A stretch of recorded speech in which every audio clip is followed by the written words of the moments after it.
Alden Richards at Maine Mendoza, sawa na sa mga peking photo nila na inilalabas.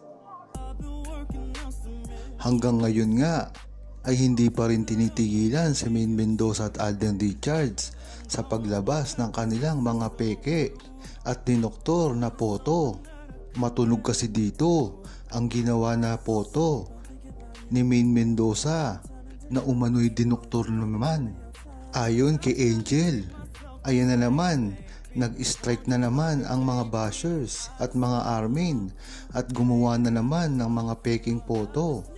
Kamukhang kamukha naman kasi ng clone ni Maine Mendoza ang nakita, kaya hindi nyo na kami mapapaniwala kahit ano pa ang sabihin nyo at ipangalandakan sa publiko. Ang itinutukoy nga dito ng isang Aldab Nation ay nang makita si Maine Mendoza.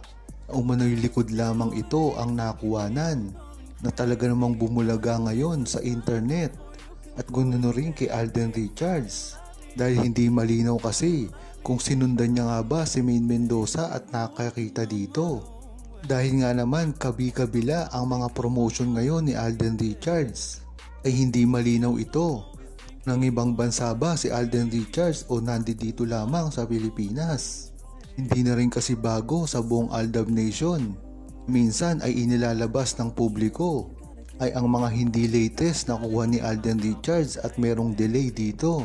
Kaya minsan kahit nakikita si Alden Richards, inilalabas ang photo niya dito sa Pilipinas ay minsan wala naman talaga ito, nasa ibang bansa.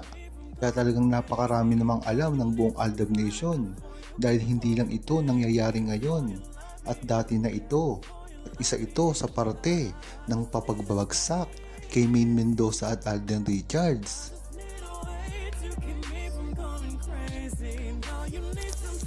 Huwag kalimutang mag-subscribe, comment at i-like ang video na ito. Thanks for watching!